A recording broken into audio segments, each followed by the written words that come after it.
Good day, my dear student. Good day, my dear student.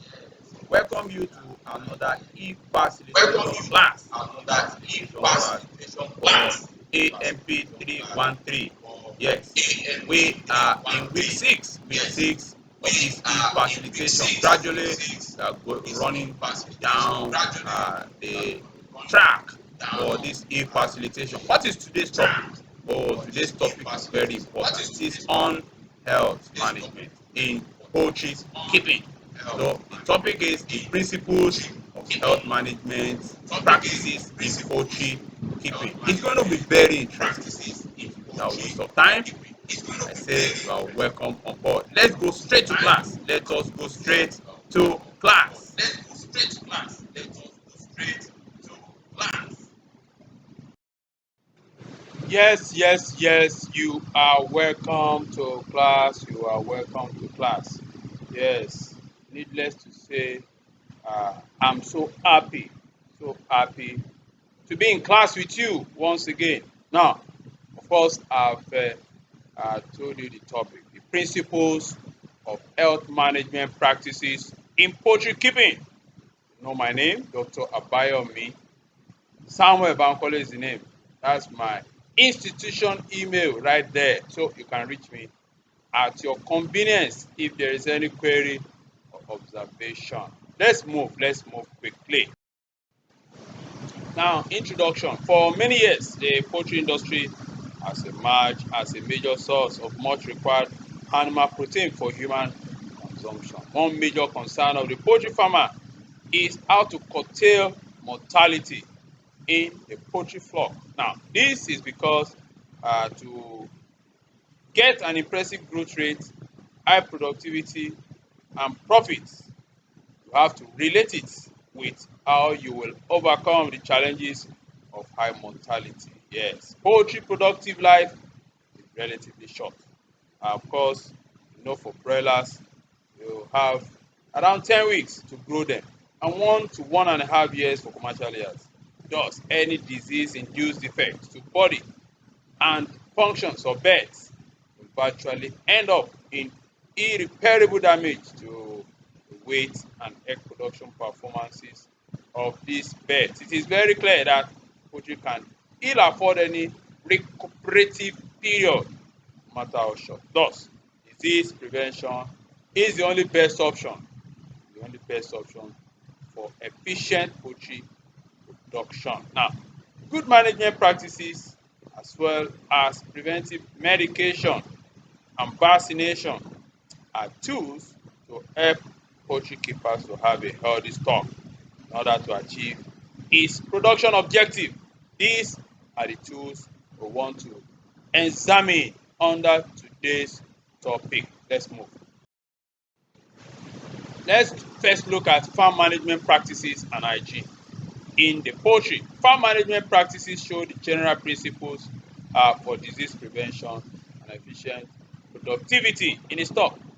Hygiene, on the other hand, is the functional day-to-day component for achieving efficiency in disease control. Now, the challenges caused by diseases are particularly important when birds are housed under intensive conditions with birds in close proximity to each other as it obtains in the modern poultry industry. Now, this allows the maximum opportunity for diseases to spread from one bird to another. However, it should be noted also that even under extensive conditions, birds can easily spread disease because they are normally housed close together and they also huddle together at night to protect themselves from thieves and carnivorous animals. Now, following important hygiene and farm management steps to ensure that disease attack and spread are minimized. Let's look at them one after the other. Number one, consultation.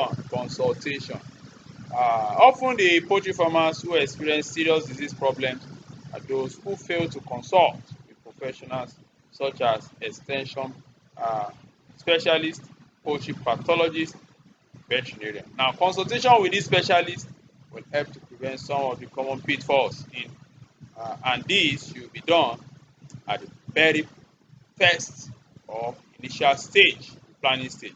Now, the specialist will advise on various management practices to prevent diseases. Let's look at some of the possible advice they may give you. Number one, they will advise you on choosing a favorable geographical location to site a farm, putting into consideration the production objectives. Then number two, they'll be talking to you on building design, which involves the orientation of poultry buildings, spacing, animal comfort, ease of cleaning, and so on and so forth. Another thing they will may advise you on is the type of feed for each category and mode of feeding. Now, also, you want to get advice on the type of litter material available for use in deep litter house, depth of litter, litter hygiene and disposal. Now, also, you may need advice on brooding of chicks and ventilation for adult stock. Number six, advice would be on control of vermin. Seven, the control of human traffic, both staff and visitors, hygiene of staff, uh, and so on and so forth. Also on calling operation, that is eliminating unproductive beds. How do you go about it? They will advise you on that. Number nine, you also need to know how to handle disease outbreaks, early detection of diseases, veterinary services available, and how to do clean out. And lastly, you also want to seek advice on how to eliminate stress factors by following high standards of management and hygiene. Now, number two thing we have to consider on the practices is the source of chicks. Source of chicks. Now, the source of chicks is an important aspect of management. If you do not want, if you do not hatch your eggs on your own farm, of course, most farmers have to go to hatchery together. And then, so on this basis, chicks and preferably day old chick, yes, should be purchased from reputable hatchery or a proven source. Many poultry diseases originate from the hatcheries, while some are transmitted, and that's very few, from the hen to the chicks through the egg. Now, a good hatchery is therefore maintain a high level of sanitation to prevent chicks from becoming infected. Let's also look at rearing of poultry birds. How do you rear poultry birds? Now, the birds should be reared in separate houses according to their age groups and species. Now, if birds of different ages and of different species are housed together, the spread of disease is encouraged. Now, this can be achieved if the poultry breeder follows the in, all out system. What do we mean by this? This is when you get your birds at same age, maybe for instance a day old, a day old, and you maybe they are broilers, and then by the time you are disposing them of, all of them are also removed and sold off. That is in, all out, without any variation in the age. Now, in this system, whether egg type or meat type, all the birds are brought onto the site at the same time and at the same age. At the end of the production period, all birds are also removed. The manure is cleaned out. Now, the houses are thoroughly should be disinfected, and a gap of at least 2 weeks is left between the selling of one batch of birds and the replacement with a new batch. Brooding is the care of baby chicks during the periods when supplementary heat is provided for the comfort of the birds. Of course, that period, like we discussed in about two classes back, is between day old to 21 days, 3 weeks. Yes, within 3 weeks, brooding is completed. Now, proper brooding is very important in preventing disease in chicks and to minimize losses. Now, we also want to talk of ventilation. Ventilation in tropical climate. Heat stress is probably the most important factor to contend with in poultry house designs. Now, poultry houses will be designed to provide adequate ventilation and, of course, to prevent excess dust and wet litter, which can lead to ammonia buildup. Improper ventilation may cause wet litter, which in turn promotes the development of coccidial oocysts, oocysts, I mean. Now, coccidiosis, you need to note this. Coccidiosis is a very, very important, very common disease of poultry, especially when they are raised on deep litter system. Now, coccidia oocyst requires moisture to develop into the infective stage. Proper ventilation promotes dry litter and therefore inhibit the development of coccidia oocyst, thus preventing coccidiosis. Poor ventilation, on the other hand, promotes rapid spread of poultry diseases, especially those that can easily spread from one bird to another through the air. Let's also look at restriction. Restriction, that's number 6. Now, non-workers in the farm will be restricted from entering the flock house to prevent disease introduction. Where it is necessary, please disallow visitors on your farm. And if it is impossible to prevent visitors, I think it is very, very important that they come. Proper sanitary precautions must be taken to ensure they do not bring in disease to your flock. Vehicles and poultry equipment also have been used elsewhere. No, sorry, that has been used elsewhere can also be a way by which disease can be introduced into your farm. So, want to ensure that you uh, disinfect such equipment and vehicles properly before use on your own farm. Now, as a matter of importance, you need to provide what we call biosecurity. And what do we mean by this? This is providing food bags containing a disinfectant at the entrance to each pen house so that uh, humans and every other person will be disinfected at the very entrance. Now, prepare fresh disinfectant daily, please. Don't put the one for yesterday there for like 2-3 weeks before change.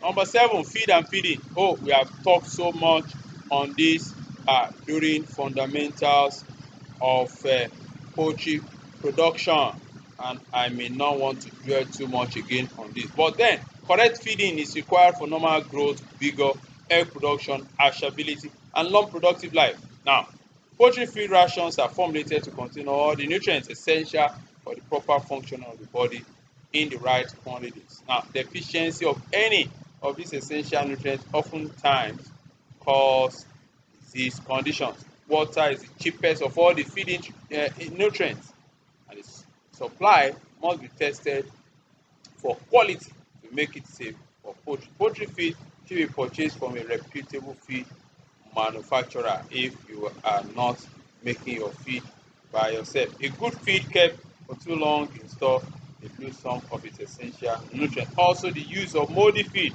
results in aspergillosis or brooder pneumonia. Many poultry diseases can be spread through the feces containing the feeders and waters. So be careful. Therefore, feeders and waters must be designed in a way that prevents fecal contamination. Now, lastly, we'll be looking at post-mortem examination. Post-mortem examination. This is very, very important. With the best of management, occasional loss is experienced as a result of death of known and unknown causes. Now, efforts should be made to find out the cause of death, even with a loss of one single bird, with a view to preventing reoccurrence. Now, one way of determining the cause of death is by this way of uh, post-mortem examination, which veterinary services always provide. Now, whenever a bird is found dead, it should be removed at once, immediately, for examination before it is disposed of. Freshly dead animal is the most suitable for post-mortem examination. But if veterinary services are not ready available, then the dead bed can be kept in a refrigerator for some days before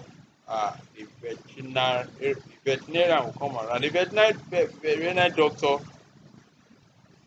based on his finding, will then give professional advice on the steps to take to prevent future. Now, let us look at record keeping. Oh, that was not the last point there. Record keeping. Record keeping is very, very, very important.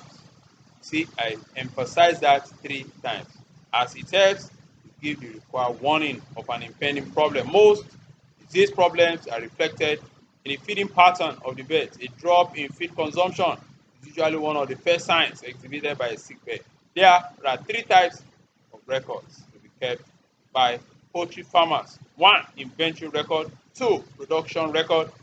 Lastly, financial record. But production record is the one that relates directly with poultry health management. Of course, you know we are talking of poultry health today.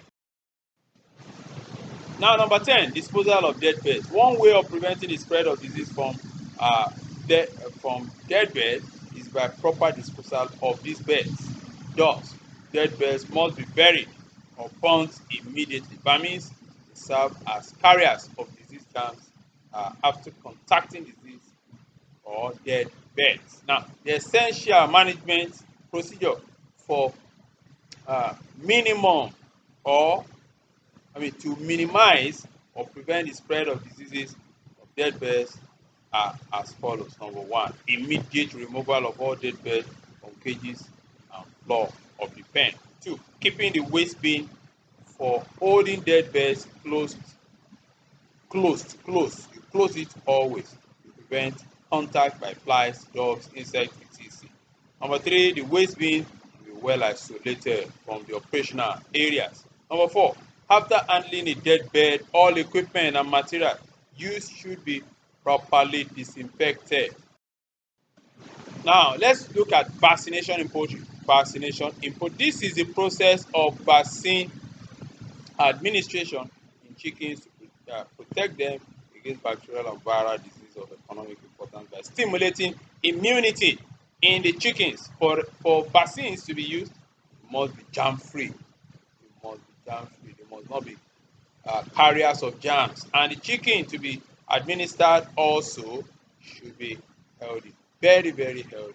It shouldn't be at sick point when you are vaccinated. Vaccination is better than cure, you know that, and there is no alternative to vaccination. Now, the use of vitamins 5 days prior to vaccination date will help in reducing vaccination stress. Now, there are 2 types of vaccines generally. Number 1 is the live vaccine. Number 2, dead vaccine. Usually, live vaccine should precede the use of dead vaccine. That is, if a booster is needed. In summary, what have we done today?